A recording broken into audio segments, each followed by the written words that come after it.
প্রিয় শিক্ষার্থী ভাই বোনেরা, নমস্কার, আদাব। সবাই ভালো আছেন, সুস্থ আছেন।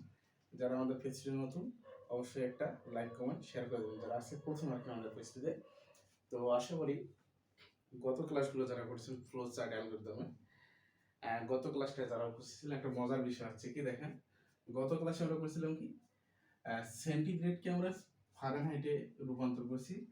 আজকে সেম টপিক, মানে গত টপিকটা যারা বুঝছেন আজকে তারা ইজি, আর যারা গত টপিকটা একটু বুঝতে সমস্যা হয়েছে তারা যদি আজকের টপিকটা বুঝেন, আমি মনে করবো দুটি বুঝে যাবেন। কারণ একটা একটা আরেকটা উল্টোটা দেখেন, এখানে বলছে কি ফারেনহাইট তাপমাত্রাকে সেন্টিগ্রেড তাপমাত্রা রূপান্তর, আর গত ক্লাসে যেটা করছিলাম সেটা হচ্ছে সেন্টিগ্রেড তাপমাত্রাকে ফারেনহাইট তাপমাত্রায় রূপান্তর।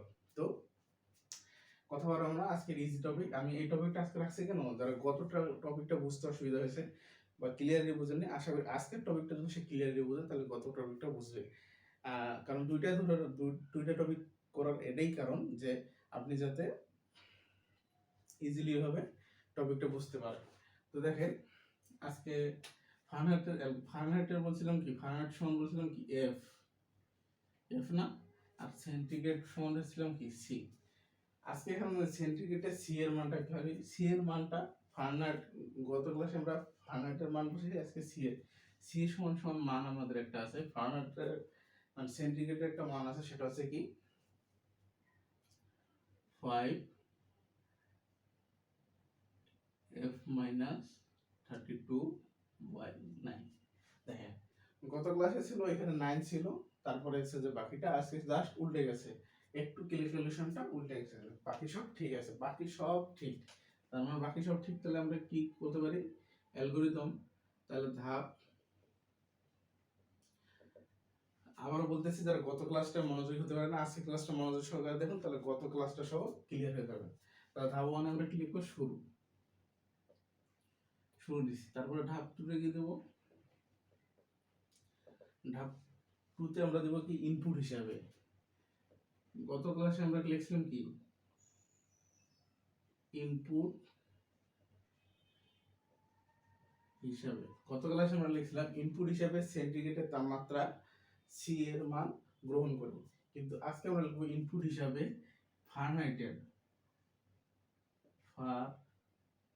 ফারেনহাইট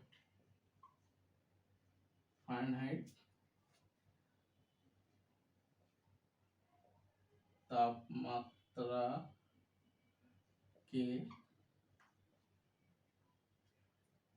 ফারেনহাইট তাপমাত্রা এর কে না দেন এর কেএফ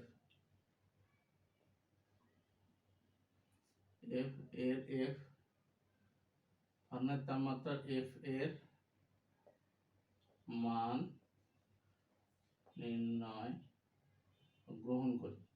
মান তো আমরা এখন নেই গ্রহণ করি, তাহলে আমরা লিখতে পারি কি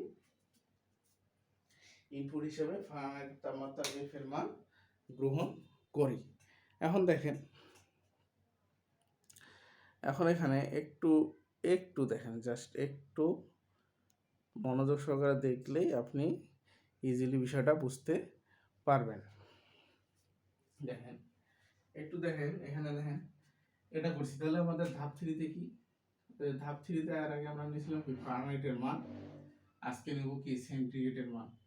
তাহলে ধাপ 3 তে নেব কি সেন্টিগ্রেড, তাহলে নেব কি সি ইকুয়াল 5f-32/9 এর ব্যবহার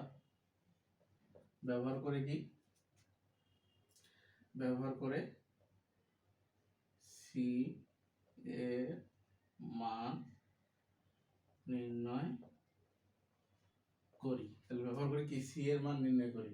তারপরে আমরা লিখবো কি ধাপ 4।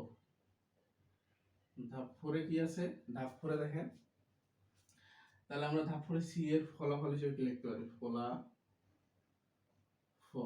ফলাফল হিসেবে সি এর মান প্রদর্শন করি। ফলাফল হিসেবে কি সি এর মান প্রদর্শন করি। তাহলে ধাপ 5, ধাপ 5 সমান কি শেষ। শিক্ষার্থী ভাই বোনেরা, খুবই ইজি। তারা গত ক্লাসে অ্যালগরিদমটা বুঝতে পারেনি, আজকের অ্যালগরিদমটা যদি বুঝে থাকেন তাহলে গত ক্লাসে একটা ইজিলি হয়ে যাবে। জাস্ট কি করেছি, গত ক্লাসে এখানে সি এর মান ছিল, আজকে আমি এফ এর মান দিছি, আর এখানে ছিল এফ এর মান, আমি সি এর মান দিছি, এটুকুই। বাকি সব ঠিক আছে, বাকি সব ঠিক আছে। আর সি এফ এর মান প্রদর্শনের জায়গায় আমি কি করছি, সি এর মান প্রদর্শন করছি। তো প্রিয় শিক্ষার্থী ভাই বোনেরা, আমি বারবার একটা কথাই বলবো, আপনি বেসিকটাকে কমপ্লিট করেন। আপনার বেসিক কমপ্লিট হলেই তো আপনি 50 থেকে 60% কমপ্লিট। আর থাকে কি, আর 40% হচ্ছে আপনার সৃজনশীল যে আছে, সৃজনশীল এটা যদি আপনি বোর্ড করছেন কয়েকটা সলভ করেন, দেখবেন যে ইজিলি হয়ে গেছে, তাই না? আর এমসিকিউ সিকিউ তো দুটো মিলেই 100%। তো সেহেতু আপনি আগে সিকিউটা কনফার্ম হন, তারপরে এমসিকিউটা। এমসিকিউ খুবই ইজি। তো আশা করি সবাই নোট ডাউন করে নিয়েছেন। এবার আমরা ফ্লো চার্টটা করবো। কি করবো? Flow chart. আর আমি বারবার যে কথাটা বলছি যে আপনি যদি অ্যালগরিদমটা ক্লিয়ার হতে পারেন, ফ্লো চার্ট হচ্ছে আপনার কাছে ইজি হবে। আর যদি আপনি অ্যালগরিদমটাই না বুঝেন, তাহলে ফ্লো চার্ট সম্ভব নয়। তাহলে এখন ফ্লো চার্ট আমরা বাড়ি করবো। ফ্লো চার্টে কি করি? স্টার্ট স্টার্ট, তারপরে কি করি আমরা? স্টার্টের পর কি করি? স্টার্টের পর কি করি? সি ইনপুট ধরছিলাম না, ইনপুটটা কত ধরছি? তাহলে আমরা input C, input equal C ধরছি। তারপর আমরা কি ধরছিলাম? মান নির্ণয় করেছিলাম কি দিয়ে?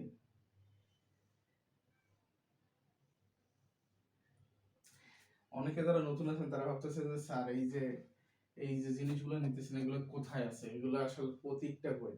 এই প্রতীক, এটার মান কি, এটার কার্যকারিতা কি, আমাদের এই বিষয়ে ক্লাস আছে। শুধু কষ্ট করে আপনাদের নিচে দিয়ে একটু যেতে হবে, স্ক্রল করে পেজটায়, তাহলে আপনি এই ক্লাসগুলো পেয়ে যাবেন। আর যদি ইজিলি পেতে চান তাহলে আমাদের ইউটিউব চ্যানেল আছে, রয় আইসিটি এন্ড ইকোনমিক সলিউশন, সেখানে গেলেই পেয়ে যাবেন। তো দেখেন, মানে এখানে কি সি এর মানটা আমরা নির্ণয় করেছিলাম না, তাহলে সি সমান কি 5, তারপরে কি লিখছিলাম f মাইনাস 32/9, এটাই জাস্ট এই মানটুকু এখানে বসাই দেবো। মানে আমরা অ্যালগরিদমটা কি আছে লেখার লাগে, বিস্তারিত লিখলাম, কিন্তু এখানে সংক্ষিপ্ত আকারে আমি জাস্ট বসাই দিলাম। তারপরে আমাদের কিসের কাজ? প্রিন্টের কাজ। তাহলে আমরা কি করছিলাম? ফলাফল হিসাবে সি এর মানটা ব্যবহার করছিলাম। তাহলে কি লিখবো? প্রিন্ট সমান লিখতে পারি কি সি, এবং তারপর শেষে কি স্টপ, শেষ। আমার মনে হয় যে আপনারা অনেকে বলেন ফ্লো চার্ট অনেক কঠিন, আমি মনে করি ফ্লো চার্ট অনেকটা ইজি, কিন্তু অ্যালগরিদমটা একটু কঠিন। কারণ আপনার অ্যালগরিদম করতে গেলে এই যে জিনিসগুলো, এগুলো জানতে হবে, এই মানগুলো জানতে হবে, তাহলে না আপনি অ্যালগরিদম করতে পারবেন। আর অ্যালগরিদম করলে তো এখানে কিছুই নেই, জাস্ট ওই অ্যালগরিদমে যা যা করছেন ওখানকার সংক্ষিপ্ত জিনিসগুলো এখানে আমি প্রেজেন্ট করলে ইজি হয়ে যাবে। তো পরবর্তী যে ক্লাসগুলো আসবে ওগুলোতে একটু একটু হার্ড আসবে। তো আমি এই জন্যই গত ক্লাসের টপিকটা আজকে একটু উল্টোভাবে দিয়েছি, এই টপিকটা করে দিলাম, যাতে আগামী ক্লাসগুলো যেগুলো করবো এগুলো আপনাদের খুবই ইজিলি বুঝতে হয়। আর একবার ক্লাসটা করলে যেন আপনারা বুঝতে পারেন বা পরবর্তীতে করতে পারেন। তো প্রিয় শিক্ষার্থী ভাই বোনেরা, আমি যে ক্লাসগুলো করে দিয়েছি এগুলো অবশ্যই আপনাদের নোট ডাউন করতে হবে, কারণ পরবর্তীতে যখন আমরা বোর্ড কনসেপ্ট সলভ করতে যাবো তখন এই জিনিসগুলো যদি আপনারা আরেকবার চোখ বুলিয়ে নেন, তাহলে কি হবে? আপনার ক্লাসগুলো করতে ইজি হবে। তো আমি বারবার বলতেছি, যারা পূর্ণাঙ্গ একটা প্রস্তুতি দেন তারা অবশ্যই আমাদের হোয়াটসঅ্যাপ যে নাম্বার আছে এখানে অনলাইন ব্যাচে ভর্তি হওয়ার জন্য যোগাযোগ করবেন। আপনাদের এসএমএস করবেন জাস্ট যে আমরা ভর্তি হতে চাই, তাহলে আমাদের সাপোর্ট টিম আপনাকে রিপ্লাই দিবে। আর যদি আপনি ভাবতেছেন না, আপনি কোনো কোচিং করবেন না, টোটালি কোনো কোচিং করবেন না, জাস্ট আমার ফ্রি ক্লাসগুলো আপনি করেন, আমি মনে করি যে আপনি ফ্রি ক্লাসগুলো করলে আপনি পরীক্ষায় ভালো একটা রেজাল্ট করবেন। তো যাদের সময় নেই এত কোচিং করার, এত কিছু করার, তাদের জন্য আমাদের এই ফ্রি ক্লাসগুলো, যে ঘরে বসে জাস্ট এই 10-15 মিনিটের যে ফ্রি ক্লাসটা করেন, আপনি আইসিটিতে ভালো রেজাল্ট করবেন।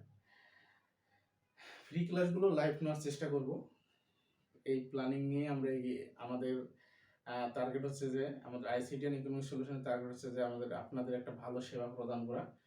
তো দেখি কবে এটা আমরা শুরু করতে পারি। তবে আমার ইচ্ছে আছে যে আমি ফ্রি ক্লাসগুলো লাইভ করব, কারণ লাইভ ক্লাস করলে কি হয়, লাইভ ক্লাসে আপনি প্রশ্ন করতে পারবেন এবং আমি সেই প্রশ্নগুলোর সাথে সাথে অ্যান্সার দিতে পারবো। কিন্তু রেকর্ডেড ক্লাস কি হয়, আমি যতটুকু রেকর্ডেড ক্লাস দিয়েছি এটুকু আপনি দেখতেছেন, কারণ এখানে প্রশ্ন করার অপশন নেই। অনেকে বলেন যে অনেকে হয়তো প্রশ্ন করতেছে, আমি কিন্তু করে না যে প্রশ্ন করবো স্যার আবার রিপ্লাই দিবে কিনা। তো আমি বলবো যে আমাদের সাপোর্ট টিম সবসময় পেজটিকে মনিটরিং করে।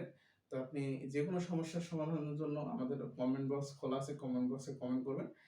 আমরা যে কমেন্টটা সবচেয়ে বেশি হবে সেই সমস্যাগুলো আমরা সলভ করার চেষ্টা করব। এবং যদি মনে করি যে আপনার সমস্যাটা খুবই গুরুত্বপূর্ণ, তো আপনার শুধু একজনের জন্য আমরা ফ্রি যে রেকর্ডেড ক্লাস এটা দিয়ে দেব। তো আপনি কমেন্ট করলে সেটা রিপ্লাই পাবেন কি পাবেন না, বা সেটা নিয়ে আমরা সমাধান ক্লাস দিব কিনা, এটা আপনারা আমাদের উপর ছেড়ে দেন। আপনারা জাস্ট আপনাদের সমস্যাগুলো জানিয়ে যাবেন, অবশ্যই আমরা সেই অনুযায়ী সমাধান করার চেষ্টা করব। তো প্রিয় শিক্ষার্থী ভাই বোনেরা, আজকে এই পর্যন্ত। ক্লাসটি ভালো লেগে থাকলে একটা লাইক কমেন্ট শেয়ার করে দেবেন এবং অবশ্যই আপনাদের ফ্রেন্ডদের আমাদের পেজে ইনভাইট করবেন। তো প্রিয় শিক্ষার্থী ভাই বোনেরা, সবার সুস্থতা কামনা করে বিদায় নিতেছি। সবাই ভালো থাকুন, সুস্থ থাকবেন। ধন্যবাদ।